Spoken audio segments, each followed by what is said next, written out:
Konon akan ada apel siaga pasukan berani mati pembela Jokowi. Katanya mau akan apel siaga 20.000 orang di sekitar Tugu Proklamasi. Pertanyaan saya, ini pasukan berani mati pembela Jokowi, apanya yang dibela ya? Apakah Pak Jokowi terancam keselamatannya, jabatannya?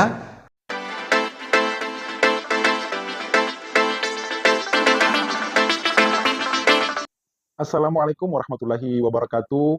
Wacana Pak Jokowi mengumpulkan sekitar 20.000 pasukan berani mati yang akan dilaksanakan pada tanggal 22 September mendatang itu menuai kecaman, bahkan dianggap itu sebenarnya tidak perlu.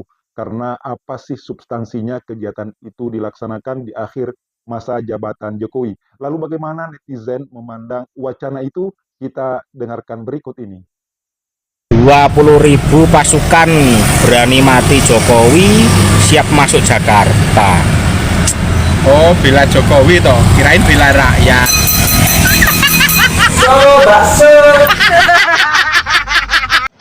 Bohong lu, pasukan berani mati bela Jokowi. Minta oncom aja ngomong doang. Dasar banci kaleng. Pret. Kalian udah dengar yang namanya pasukan berani mati pembela Jokowi?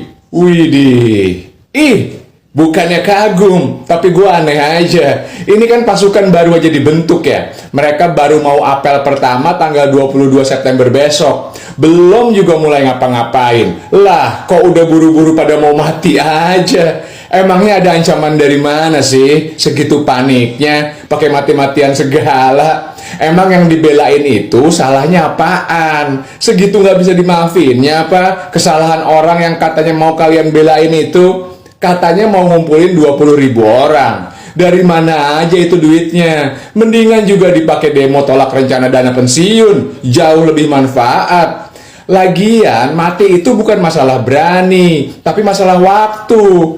Lagian pada kayak orang depresi aja deh, yang kepikiran duluan kok malah mati. Berani hidup dulu dong. Kalau udah kepepet, mentok, berdoa dulu, minta ampun dulu. Kalau abis itu mati juga, ya emang udah umurnya. Lagian ini negara hukum, nggak boleh main hakim sendiri, termasuk menghukum mati diri sendiri secara beramai-ramai juga nggak boleh.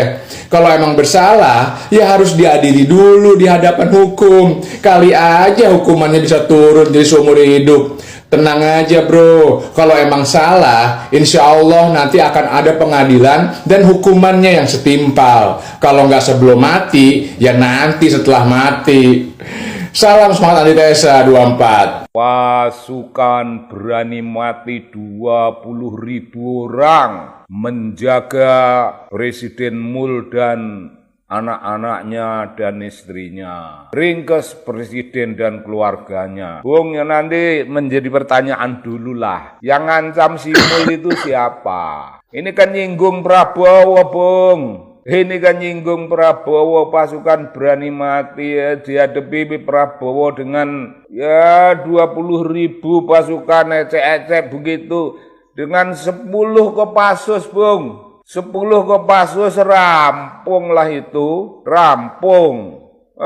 Jangan main-main kalau Kopassus yang turun. Tapi ngapain Bung membicarakan kekerasan? Hidup ini sudah keras secara ekonomi. Itu kekerasan Bung. Melarat itu bagian dari kekerasan. Melarat ada violence yang dibikin oleh negara karena kemelaratan itu produk dari kebijakan Bung. Produk dari kebijakan dan kemelaratan itu dipelihara, itu masalahnya.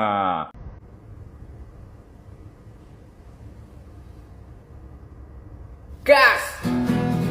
Ada pasukan berani mati bela Jokowi. Katanya mau datang kemari, kita tunggu sambil ngopi-ngopi. Ngopi bos. Kurang lebih 20. naik apa datang sini? Naik angkutan Metro Mini. Mau Rencananya ke sini apa yang mau dilakukan ini? mendukung Jokowi, lantik jadi Polri. Udah, Mengapa mendukung Jokowi lantik jadi Polri? nggak tahu saya juga. Saya nggak pernah nonton TV. Nggak tahu begini, suruh begini, saya ikut-ikut aja. Maksudnya disuruh siapa? Disuruh yang bawa. Kenapa mau? Dapat duit. Dapat duit gimana? Dikasih uang capek. Dikasih berapa? 30. Tapi ini tentang apa tahu nggak? Enggak. Jika benar Pak Jokowi akan melangsungkan apel mengumpulkan pasukan berani mati pada tanggal 22 September mendatang, itu menandakan suatu tanda bahwa ada tekanan batin, ada kekhawatiran, kecemasan, ketakutan yang menghantui Pak Jokowi di akhir jabatannya. Karena sebenarnya apa sih hal mendasar yang sehingga muncul wacana-wacana seperti itu. Justru ini dibaca oleh sebagian kalangan akan membuat Pak Prabowo tersinggung karena seakan-akan Pak Jokowi ini meragukan komitmen Pak Prabowo untuk terus melakukan rekonsiliasi seperti yang terjadi sebelum-sebelumnya ini yang mengantarkan Pak Prabowo Gibran menduduki kursi presiden di tahun 2024. Wacana apel ini juga menegaskan dan mengindikasikan bahwa ada sesuatu yang dibalik itu sehingga ketakutan, kecemasan, kekhawatiran yang timbul dan menjadi tekanan jiwa bagi Pak Jokowi mungkin karena di baliknya ada sesuatu yang memang harus di backup, harus dilindungi sehingga sebagian kalangan juga membaca bahwa ada hal-hal yang memang selama ini menjadi tekanan, menjadikan Pak Jokowi menjadi terpenjara sehingga harus dilindungi. Padahal presiden-presiden sebelumnya tidak pernah ada yang melakukan seperti itu. Ya seharusnya pergantian kepemimpinan nasional ini berlangsung dengan sehat tanpa ada tekanan-tekanan dari manapun kepada presiden terpilih ini. Dan kita akan menyaksikan bagaimana nanti perjalanan bangsa ini di tangan Pak Prabowo.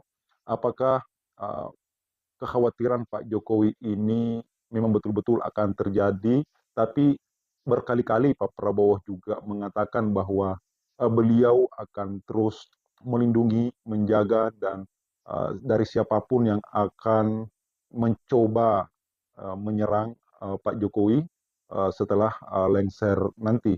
Dan ini menarik ya, menarik sekali karena muncul berbagai propaganda, provokasi, termasuk akun Fufu Fafa ini yang menghalangi para elit ini untuk bersatu, untuk saling bersama-sama, untuk menyaksikan sebuah sejarah pergantian kepemimpinan nasional. Dan kita harapkan semoga apa yang terjadi belakangan ini yang terus seakan-akan akan membuat perpecahan tidak akan terjadi.